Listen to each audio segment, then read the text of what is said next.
نحمده ونصلي ونسلم على رسوله الكريم اما بعد فاعوذ باللہ من الشیطان الرجیم بسم اللہ الرحمن الرحیم۔ سورہ قلم کی تفسیر شروع ہو رہی ہے۔ اس سورت کا نام قلم اس وجہ سے ہے جس کے متعلق رسول اللہ صلی اللہ علیہ وسلم کی مبارک حدیث ہے۔ آپ نے فرمایا کہ اللہ جل شانہ نے دنیا اور وما فیہا جو کچھ اس میں ہے اور مخلوقات ان سب کو بنانے سے پہلے قلم کو بنایا، اور پھر قلم کو بنانے کے بعد اس کو حکم دیا کہ لکھ، تو اس نے لکھنا شروع کیا اور لکھا اس میں لوح محفوظ پر، اور لکھا یہ کہ دنیا کے شروع سے بننے کے ساتھ جو حالات و واقعات ہیں اور دنیا کے آنے والے آخری انسان تک کے حالات زندگی کو اس نے لکھ دیا، اور جو اللہ تعالیٰ کے ہاں لوح محفوظ کے اندر محفوظ ہے اب اسی لکھے ہوئے پر یہ نظام دنیا جو ہے چل رہا ہے، اور وہیں اسی لکھے ہوئے سے ملائکہ کو جو ہے احکامات ملتے ہیں، حکم لیتے ہیں۔ مراد اس سے یہ ہے کہ اتنا بڑا نظام جو ہمیں نظر آ رہا ہے، پھر اس نظام میں ہر ایک کی زندگی کا اپنا نظام ہے اور اس کی زندگی کے اندر حالات و واقعات ہیں، تو اللہ تعالیٰ کے ہاں یہ سب کچھ نہایت آسان ہے، یعنی بہت ہی آسان ہے۔ اور جو ہے اللہ تعالیٰ یوں سمجھو کہ عاجز نہیں ہے اس نظام کو چلانے میں، اللہ تعالیٰ کوئی جو ہے تھکتے نہیں ہے، اور اللہ تعالیٰ اس نظام کو چلاتے ہوئے پر مشقت نہیں ہے، یعنی وہاں سے لکھا ہوا ہے، اللہ تعالیٰ حکم دیتے ہیں، فرشتے جو ہے اس کو نقل کر کے، اور پھر جو ہے اس کی زندگی کے آنے والے سال تک کے لیے، جیسے 15 شعبان کی رات کے متعلق رسول اللہ صلی اللہ علیہ وسلم کی روایت ملتی ہے کہ اس رات جو ہے وہ لوح محفوظ سے ہر آدمی کے جو ہے نا سالانہ حساب کتاب یعنی بجٹ ہوتا ہے، اس میں بتایا جاتا ہے کہ اس سال اس کو روزی اتنی ملنی ہے، اس کے ساتھ دکھ سکھ والا معاملہ یہ ہونا ہے، حتیٰ کہ موت تک کے فیصلے بھی جو ہے وہ فرشتوں کو لکھوائے جاتے ہیں۔ تو گویا کہ اس قلم سے مراد جو ہے وہ لوح محفوظ والا قلم ہے جو وہاں پر استعمال ہوا۔ بسم اللہ الرحمن الرحیم۔ نون یہ حروف مقطعات میں سے ہے، اور قرآن مقدس کے اندر لفظ نون کا معنی ایک جگہ پر مچھلی بھی آیا ہے، وَظَنُّونِ إِذْ ذَهَبَ مُغَاضِبًا فَظَنَّ أَن لَّن نَّقْدِرَ عَلَيْهِ فَنَادَىٰ فِي الظُّلُمَاتِ، حضرت یونس علیہ السلام کے نام کے ساتھ۔ اور یہاں اس کا جو ہے وہی مقطعات والا معنی کریں گے کہ اللہ اعلم بمرادہ، کہ یہ وہ حروف ہیں جیسے طٰہٰ ہے، طٰسین ہے، یاسین ہے، عین سین قاف ہے، قاف اور نون ہے، فرمایا ان کا معنی اللہ اور اس کا رسول بہتر جانتا ہے۔ والقلم واو قسمیہ ہے، قسم ہے قلم کی، وما یسترون اور اس کی جو کچھ لکھا گیا، یعنی اس قلم کی بھی اللہ نے قسم اٹھائی ہے، اور لوح محفوظ پر جو کچھ لکھا گیا ہے حالات و واقعات وہ بھی جو ہے اللہ تعالیٰ ان کی بھی قسم اٹھا رہے ہیں کہ وہ بڑا اہم معاملہ ہے۔ اور آگے شان بیان کی اللہ نے اپنے نبی کا کہ ما انت بنعمت ربک بمجنون، نہیں ہے آپ اپنے رب کے فضل سے دیوانے، یعنی حضور صلی اللہ علیہ وسلم نے جب کفار مکہ کو تبلیغ کی دعوت کا کام کیا تو اس پر جو ہے کفار مکہ نے حضور صلی اللہ علیہ وسلم کو ستانے کے لیے، تنگ کرنے کے لیے آپ کو مجنون کہتے تھے، دیوانہ کہتے تھے، ساحر کہتے تھے اور شاعر کہتے تھے۔ تو ان القابات سے جو ہے در حقیقت حضور صلی اللہ علیہ وسلم کی وہ تذلیل کرتے تھے،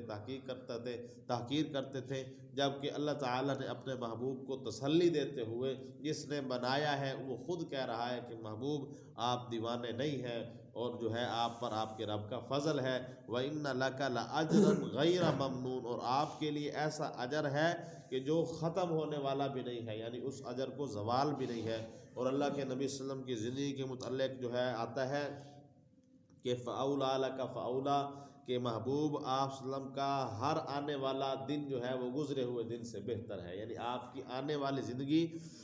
گزری ہوئی زندگی سے بہت ہی زیادہ بہتر ہے۔ وَإِنَّكَ لَعَلَىٰ خُلُقٍ عَظِيمٍ، اور بے شک آپ اخلاق کے اعلیٰ درجے پر فائز ہیں، یعنی ہم نے آپ کو اخلاق حسنہ جو عظیم جو اخلاق والی نعمت ہے اس کے اندر آپ کو کمال درجے کا مقام دیا ہے۔ اور رسول اللہ صلی اللہ علیہ وسلم کا اخلاق باہر کے لوگوں کے ساتھ تو تھا ہی تھا،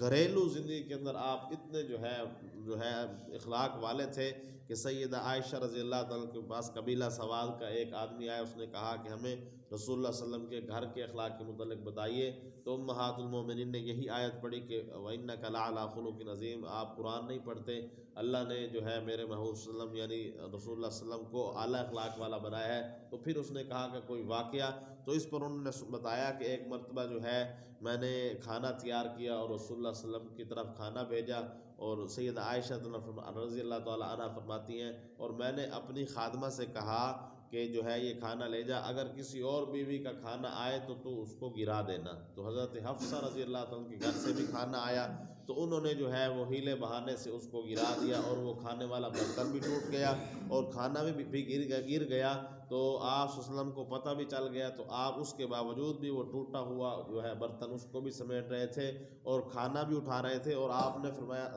سیدہ فرماتی ہیں کہ واللہ رسول اللہ صلی اللہ علیہ وسلم نے مجھ سے بات تک نہیں کی، یعنی گھریلو زندگی کے اندر آپ صلی اللہ علیہ وسلم ایسا آمدار دے رہے ہیں کہ لقد کان لکم فی رسول اللہ اسوۃ حسنہ، در حقیقت گھریلو زندگی کے اندر ہماری جو ہے وہ رہنمائی اور ہمارے لیے کامل نمونے والی ذات رسول اللہ صلی اللہ علیہ وسلم کی ذات ہے۔ اور آپ نے یہ بھی فرمایا خیرکم لأہلی، تم میں سے سب سے بہتر وہ ہے جو اپنے گھر والوں کے لیے بہتر ہے، یعنی اگر چھوٹی موٹی گھر میں کوئی برتن ٹوٹ جائے، کوئی اس قسم کی بات ہو جائے، تو ہم جو ہے اس کو ذلیل رسوا نہ کریں، بلکہ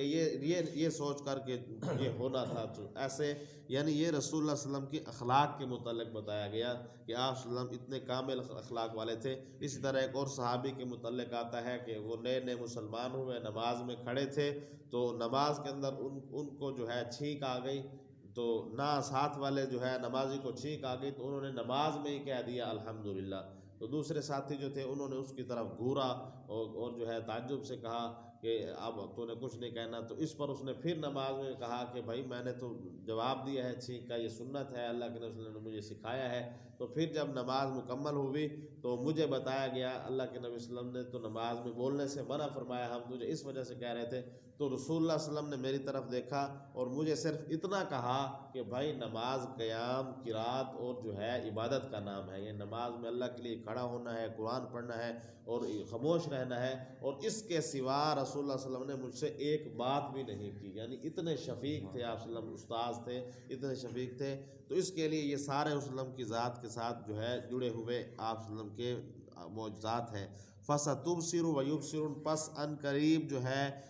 یہ بھی دیکھ لیں گے اور ان قریب آپ بھی دیکھ لیں گے اور یہ بھی دیکھ لیں گے، یعنی کفار مکہ کو جو ہے رسول اللہ صلی اللہ علیہ وسلم کو تسلی دیتے ہوئے اللہ تعالیٰ نے فرمایا کہ یہ جو کہتے ہیں کہ اللہ تعالیٰ کی طرف سے جو عذاب آئے گا، قیامت آئے گا، تو ان کا کیا ہوگا، یا یہ کہ جو ہے ہمارے پاس مال و دولت ہے، شان و شوکت ہے اور ان کے پاس کچھ نہیں ہے، تو آزمائش میں تو یہ پڑے ہوئے ہیں۔ تو اللہ تعالیٰ نے فرمایا ابھی وقت آنے دو، پھر انہیں پتہ چل جائے گا کہ بِأَيِّكُمُ الْمَفْتُونُ، کہ آزمائش اور فتنے کے اندر کون پڑا ہوا ہے۔ إِنَّ رَبَّكَ هُوَ أَعْلَمُ بِمَنْ ضَلَّ عَنْ سَبِيلِهِ، بے شک تمہارا رب خوب جاننے والا ہے اس شخص کو کہ جو گمراہ ہے، یعنی جو راہ راستے ہٹا ہوا ہے، وَهُوَ أَعْلَمُ بِالْمُهْتَدِينَ، اور جو ہدایت پر ہے، سیدھے راستے پر ہے۔ فَلَا تُطِعِ الْمُكَذِّبِينَ، پس آپ ان جھٹلانے والوں کی ذرہ برابر بھی تابعداری نہ کیجیے، یعنی یہ آپ کو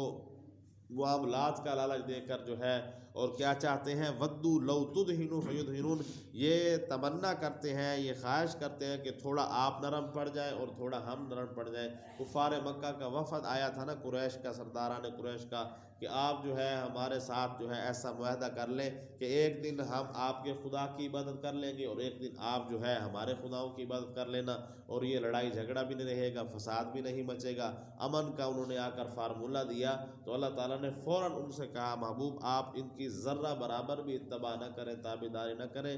دین جو ہے وہ الحمدللہ ملاوٹ سے پاک ہے اور مکمل کامل دین ہم نے آپ کو دیا ہے، اس میں ذرہ برابر بھی جو ہے گنجائش نہیں ہے۔ حالانکہ وہ تو امن کا فارمولہ لے کر آئے تھے کہ اس طرح پر امن قائم ہو جائے گا، جبکہ اللہ تعالیٰ نے واضح لفظوں سے روک دیا، بلکہ بعد میں قرآن پاک کی آیتیں بھی اتار دی، قُلْ یَا أَيُّهَا الْکَافِرُونَ لَا أَعْبُدُ مَا تَعْبُدُونَ، اس کو ساری صورت کے اندر تعالیٰ نے فرمایا کہ محبوب ان کافروں سے کہہ دیجئے کہ جس کی تم عبادت کرتے ہو ہم اس کی عبادت نہیں کرتے، لَكُمْ دِينُكُمْ دینکم ولی دین، تمہارا دین تمہارا دین ہے، ہمارا دین ہمارا دین ہے۔ اللہ تعالیٰ نے بات کھول دی اور فرمایا ولا تطع کل حلاف مہین، اور آپ کسی ایسے جو ہے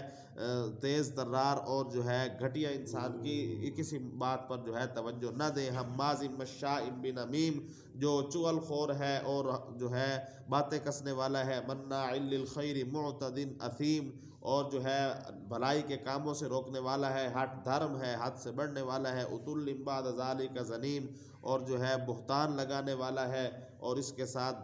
باتیں گھڑت باتیں بنانے والا ہے، ان کان ذا مال و بنین، اور ہے یہ اس مان پر کہ یہ مال والا ہے اور اولاد والا ہے۔ یعنی جس طرح انہوں نے رسول اللہ صلی اللہ علیہ وسلم پر باتیں کی، اب آپ صلی اللہ علیہ وسلم کی تسلی کے لیے اللہ تعالیٰ ان پر باتیں کر رہے ہیں، آپ صلی اللہ علیہ وسلم کو تسلی دے رہے ہیں کہ یہ گھٹیا لوگ ہیں، ذلیل لوگ ہیں، حقیقت میں آپ ان کے پاس مال و دولت کو دیکھ کر جو ہے آپ ان کی ذرہ برابر بھی آپ ان کی طرف توجہ نہ کریں، ان کا کوئی جو ہے وہ میرے ہاں مقام اور اکرام نہیں ہے، میرے ہاں ان کی کوئی عزت نہیں ہے، یہ مال میں نے انہیں آزمائش کے لیے دیا ہوا ہے اور میں بہتر جانتا ہوں کہ حق پر کون ہے اور گمراہ کون ہے۔ اور ساتھ ہی جو ہے ان کی جس طرح رسول اللہ پر وہ باتیں کرتے تھے، آپ کو ساحر کہتے تھے، مجنون کہتے تھے، دیوانہ کہتے تھے، ایسے اللہ نے بھی ان پر باتیں کی اور کہا کہ ان کان ذا مال و بنین، یہ اس لیے جو ہے اتراتے ہیں، اس لیے تکبر کرتے ہیں کہ ان کی اولادیں ہیں اور ان کے پاس مال ہے۔ فرمایا اذا تتلی علیہ آیاتنا قال اساطیر الاولین،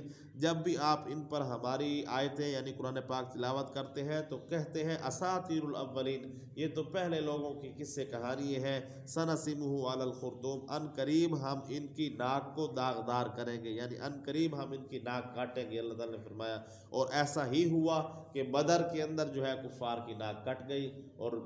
جنگ بدر جو ہوئی اس کے اندر رسول اللہ صلی اللہ علیہ وسلم کو اللہ تعالیٰ نے فتح دی، اور یہی لوگ ذلیل اور رسوا ہو کر بھاگے اور بڑی تعداد میں مارے گئے اور جو ہے بڑی تعداد میں مال چھوڑ کر گئے۔ فرمایا انا بلوناہم کما بلونا اصحاب الجنہ، بے شک ہم ان کو ایسے ہی آزمائش میں مبتلا کریں گے جیسا آزمائش میں مبتلا کیا تھا باغ والوں کو، اذ اقسموا لیصرمنها مصبحین، جس وقت انہوں نے قسمیں کھائی تھی کہ ضرور بے ضرور ہم صبح کے وقت اپنا باغ توڑ لیں گے، ولا یستثنون، اور انہوں نے اس میں کوئی استثناء بھی نہیں کیا تھا، یعنی اپنی اس قسم کے اندر یہ بھی نہیں کہا تھا کہ انشاءاللہ ہم اس باغ کا پھل توڑیں گے۔ یہ لمبا واقعہ ہے، مختصر میں آپ کو سنا دیتا ہوں پھر ترجمہ کر دیں گے۔ یہ باغ والوں کا تعارف اللہ تعالیٰ نے ان کفار مکہ کے ساتھ اس لیے کروایا کہ وہ آپ صلی اللہ علیہ وسلم کے پاس آئے تھے، انہوں نے کہا کہ ہم آپ کے ساتھ اس بات پر معاہدہ کر لیتے ہیں کہ مل جل کر رہیں گے، مل جل کر عبادت کریں گے۔ تو آپ صلی اللہ علیہ وسلم نے جب اللہ تعالیٰ کی آیت نازل ہوگی، انہوں نے اللہ تعالیٰ کے نبی صلی اللہ علیہ وسلم نے جو ہے رد کر دیا کہ بھائی تمہارا دین تمہارا دین ہے، ہمارا دین ہمارا دین ہے،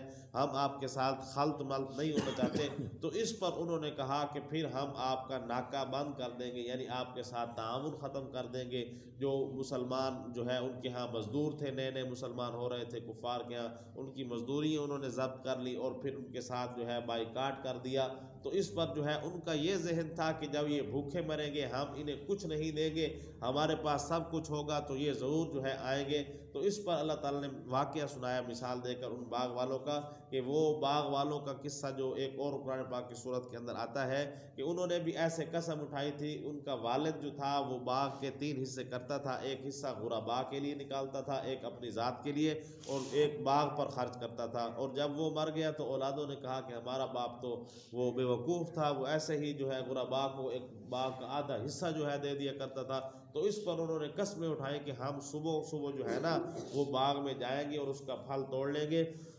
اللہ یدخلنها اليوم علیکم مسکین، ہم اس میں سے مسکین کو جو ہے ذرہ بھی نہیں دیں گے اور داخل بھی نہیں ہونے دیں گے۔ تو اس پر کیا ہوا، فطاف علیہا طائف من ربک وہم نائمون، تو اس باغ پر آندھی آئی، آگ کی آندھی آئی اور وہ پورا باغ جو ہے وہ جلا کر راکھ کر گئی، اور جو ہے پورا کا پورا باغ پھل اس کے سب ختم ہو گئے۔ اور فرمایا